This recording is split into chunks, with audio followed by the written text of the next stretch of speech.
तो अगर आपके एक्सेल के अंदर एरे फॉर्मूलाज नहीं है, मतलब कि वो पुराने वर्जन का है, तो आप सोचते होंगे कि जो नई टेक्निक्स हैं वो आप कैसे इंप्लीमेंट कर सकते हैं। बिल्कुल उसी तरह जैसे मैंने आपको पिछली वीडियो में सिखाया था कि स्क्रॉल बार को चार्ट के साथ कैसे कनेक्ट करते हैं। तो आज मैं आपको सिखाऊंगा कि ऑफिस 365 से पुराने वर्जन के अंदर ये काम कैसे करेगी। मेरी वीडियो को एंड तक जरूर देखें, लेकिन उससे पहले चैनल को सब्सक्राइब भी कर लें और बेल आइकन भी प्रेस कर लें। तो दोस्तों, ये वो शीट है जो आप यूज करेंगे आज। इसका लिंक नीचे डिस्क्रिप्शन में दिया हुआ है, वहां से आप इसको डाउनलोड कर सकते हैं।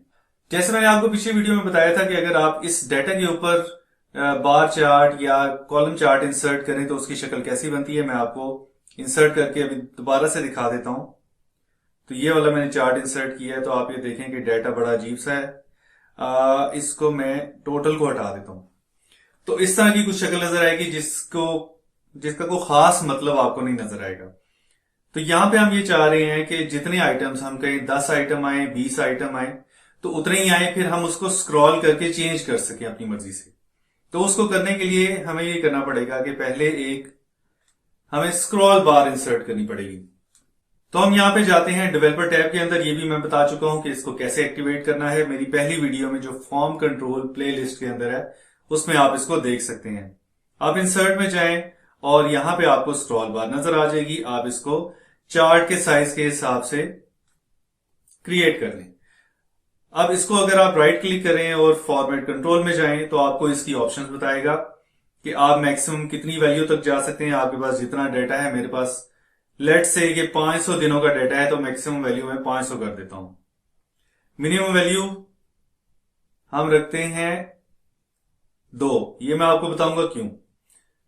और पेज चेंज फिलहाल 10 ही रखते हैं कि जब भी मैं इसको स्क्रॉल करूंगा, बार के अंदर क्लिक करूंगा, तो 10 आइटम्स ये मूव करेगा। और सेल लिंक में इसका रखूंगा ये वाला। तो अगर देखें कि जी ये उसने पहली वैल्यू अपनी 2 दे दी है, मैं एक दफा इसको क्लिक करता हूं तो 12 पे चली जाती है, मतलब वो 10 का जो गैप है वो उसने क्रिएट किया है। और अगर आप एरो को क्लिक करते हैं तो ये 1 बाय 1 बिल्कुल स्पिन बटन की तरह एक्ट करता है। अब हम लिखते हैं कि अगर ये सेकंड नंबर आइटम से शुरू करे इस लिस्ट के अंदर, तो कितने आइटम्स शो करे। मैं कहता हूं कि जी 10 आइटम्स शो करे, इसमें मैं 10 ऐड कर देता हूं। तो ये अब सेकंड आइटम से लेकर 12th आइटम तक हमें शो करेगा। अब वो कैसे शो करेगा मैं आपको थोड़ी देर में बताता हूं। पहले हम लिखते हैं यहां पे एक फॉर्मूला कि इक्वल टू, ये मेरी शीट का नाम है समरी। मैं आपको बताना चाहता हूं कि ये काम कैसे करता है। इधर मैं लिखता हूं समरी और एक्सक्लेमेशन मार्क, ये शीट का नाम हो गया। फिर मेरे पास पहला कॉलम जो डेट्स का है वो है ए कॉलम, उसको ए लिख देता हूं, फिर इन्वर्टेड कॉमा क्लोज, और फिर एंड लिख के ये लिख देता हूं। तो इससे बेसिकली आपका सेल रेफरेंस बन जाता है। अगर मैं यहां पे इसको क्लिक करूं तो ये आपको बता रहा है A2, और चूंकि ये समरी वाली शीट में है, और जब भी आप इस तरह के रेफरेंसेस देते हैं तो उसमें शीट का नाम लाजमी होगा, अदरवाइज उसे पता नहीं चलेगा मल्टीपल शीट्स पे कि ये A2 किसका है। तो यहां पे हमारे पास सेल का रेफरेंस बन गया। अब मैं अगर इसके आगे दोबारा से एक और चीज टाइप करूं कि इन्वर्टेड कॉमा, और साथ ही दोबारा से लिख दूं A, फिर इन्वर्टेड कॉमा क्लोज, और फिर एंड लिख के यहां पे मैं लिख दूं 12, यानी कि इसका रेफरेंस दे देता हूं कि कहां तक इसने शो करना है। यहां पे हम एंड डालना भूल गए, तो मैंने एंड डाल दिया। अब ये देखें, वो कह रहे हैं कि A2 से लेकर A12 तक हमें दिखाए नंबर्स। अब मैं इसको स्क्रॉल करूंगा तो वो कहेगा A12 से लेकर A22 तक दिखाए। तो इस तरह करके हम स्क्रॉल को एक सेल रेफरेंस के साथ लिंक कर सकते हैं। अब हमारा काम है नेम्स क्रिएट करना। तो हम जाते हैं फॉर्मूला बार के अंदर और उसमें नेम्स मैनेजर को क्लिक करें। मैं थोड़ा सा नीचे कर लेता हूं, न्यू को क्लिक करें, और हम पहला नाम देखते हैं कि जी स्क्रॉल स्टार्ट कहां से है। तो इसका नाम मैं दे देता हूं स्क्रॉल, और ये जो सेल रेफरेंस है वो ये वाला है। हमें पता है कि जब भी स्क्रॉल बार मूव होती है तो यहां पे उसका नंबर आता है।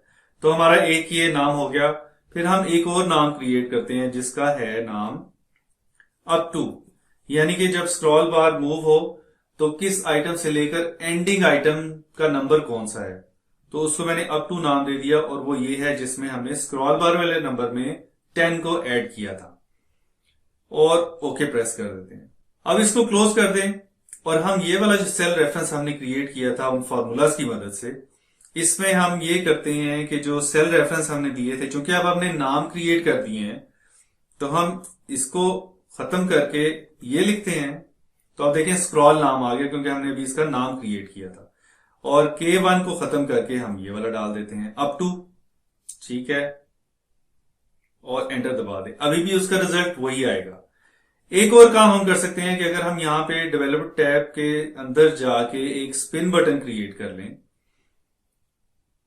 और ये हमारा एक स्पिन बटन क्रिएट हो गया। इसको राइट क्लिक करें और फॉर्मेट कंट्रोल करें और यहां पे हम कहते हैं कम से कम एक आइटम तो हो, और मैक्सिमम वैल्यू हम कहते हैं 20 आइटम से ज्यादा हम एक चार्ट के अंदर शो नहीं करना चाहते। इंक्रीमेंटल चेंज एक ही, और सेल लिंक हम ये वाला दे देते हैं। तो अब यहां पे आप अगर क्लिक करते जाएंगे तो ये देखें A12 से A4, तो बड़ा अजीब सा सेल रेफरेंस है। हम इसका मसला हल करेंगे अप टू के अंदर ये वाला ऐड करके। तो यहां पे आपका मसला हल हो गया। अब वो कह रहे थे जी A12 से लेकर 12+4, तो A12 से A16 तक, तो 4 आइटम्स। तो हम जितना भी इसका एरे को एक्सपेंड करना चाहें इस पिन बटन के साथ कर सकते हैं। अब हमारा काम खत्म हो गया है। इसको आराम से अब कॉपी करते हैं पूरे फॉर्मूले को। दोबारा से फॉर्मूला बार में जाके नेम मैनेजर में हम एक नया नाम क्रिएट करते हैं। पहला हमारा आइटम है डेट्स का, तो हम डेट्स के अंदर जाके इस फॉर्मूले को कॉपी कर देते हैं और इक्वल टू के बाद अगर इस तरह लिखेंगे तो इसको समझ नहीं आएगी, क्योंकि यहां पे सेल रेफरेंस क्रिएट तो हो रहा है लेकिन एक और फॉर्मूला ऊपर लगाना पड़ेगा जिसके बाद ये इसको सेल रेफरेंस समझेगा, अदरवाइज इसको समझ नहीं आएगी। तो एक्सेल के लिए हम लिखेंगे यहां पे इनडायरेक्ट फॉर्मूला और अंदर वही रहने देंगे जो पहले हमने लिखा हुआ है, और इसको एक दफा हम कॉपी कर लेते हैं क्योंकि हमने बाद में भी इसको यूज करना है। ओके, तो हमारा एक डेट्स का नाम क्रिएट हो गया। इस तरह हम बाकी चारों आइटम्स के नाम क्रिएट करते हैं। न्यू करेंगे, फिर यहां पे हम लिखेंगे ग्वारा जो हमारा दूसरा आइटम है। इसमें वही फॉर्मूला कॉपी करें, हमने सिर्फ चेंज ये करनी है क्योंकि ये सेल कॉलम बी के अंदर है, तो हमने ए की जगह बी लिख देना है। इसी तरह ये वाले में भी हमने बी लिख देना है ताकि जब भी हम इस फॉर्मूला को रेफर करें कहीं भी तो वो सारों की रेंजेस बराबर हों। ओके, फिर एक और इस तरह हम बाकियों का भी क्रिएट करके जल्दी से इसको क्लोज कर देते हैं। यहां पे भी आप कॉपी करें और इधर हमारा आ जाएगा सी और इधर आ जाएगा डी, सॉरी सी। तो सी का सी कॉलम हो गया। फिर हम नेक्स्ट में जाते हैं और ये हमारा है सिंगा, और इधर फिर हम दोबारा से वही फॉर्मूला कॉपी करके सिंगा डी में है तो हम यहां पे डी लिख देते हैं और इधर भी डी लिख देते हैं और ओके। एक और रह गया हमारे पास जिसका नाम है टोफू, और इधर भी हम यही फॉर्मूला कॉपी करके यहां पे हम ई लिख देते हैं। तो ये हमारा यहां पे ई आ गया और ओके, हमारा काम ऑलमोस्ट खत्म हो गया जो नेम मैनेजर तक था। अब हमने ये करना है कि इसी चार्ट को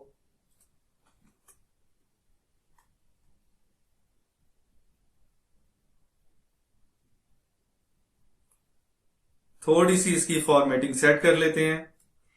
मैं इसको फिलहाल क्लोज कर देता हूं ताकि हमें चार्ट ज्यादा नजर आए। बाकी आप इसकी फॉर्मेटिंग अपनी मर्जी से कर सकते हैं कि आपने क्या चीज शो करवानी है क्या नहीं करवानी, चार्ट टाइटल रखना है नहीं रखना, ये बात की बातें हैं। अभी हम सिर्फ इसकी वर्किंग की बात कर रहे थे, तो इसको भी हम उठा के यहां पे ले आते हैं।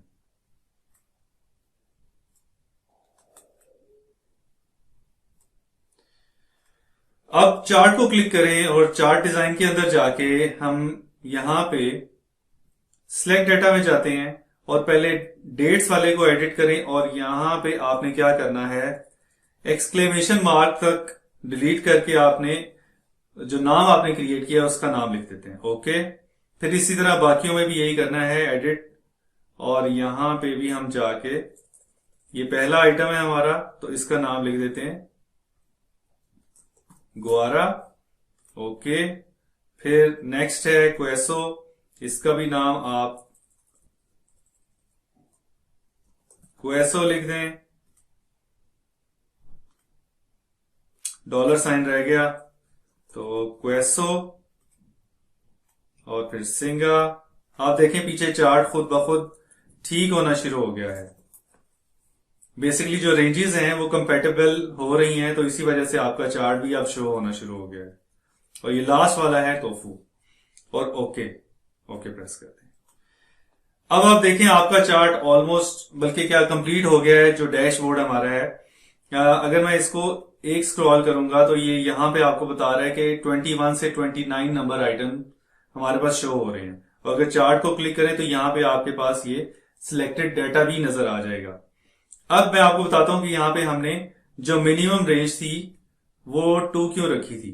क्योंकि हमारे जो लेबल्स हैं, मतलब जो रो हेडर्स हैं, वो 1 में है और सेकंड से डाटा शुरू हो रहा है। तो अगर इसको 1 रखेंगे तो वो इसको भी कंसिडर कर लेगा डाटा का पार्ट, जो कि नहीं है। अच्छा, अब इसमें हम चाह रहे हैं कि कुछ आइटम्स ऐड हों, तो देखें वो आइटम्स ऐड करता जा रहा है। अब स्क्रॉल करेंगे तो इतने ही आइटम्स की रेंज वो उठा के हमें शो करता जाएगा। इसके बाद आप चार्ट को मॉडिफाई करें, किसी डैशबोर्ड के अंदर प्लेस करें, तो इसकी वर्किंग में कोई फर्क नहीं पड़ेगा। उम्मीद है आपको ये जो इनडायरेक्ट वाला मेथड है ये समझ आ गया होगा, और ये ऑफिस 365 से पहले जितने भी वर्जन हैं उन सारों के साथ कंपेटेबल है, और बल्कि उसके बाद वाले वर्जन के साथ भी कंपेटेबल है।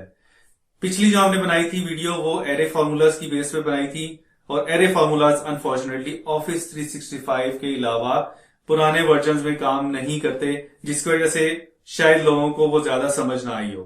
तो उम्मीद है आप इस तरह के डैशबोर्ड बड़े आराम से क्रिएट कर सकेंगे और अपना जो एक्सपेंडेड डाटा है उसको एक छोटी जगह पे आराम से शो कर सकेंगे।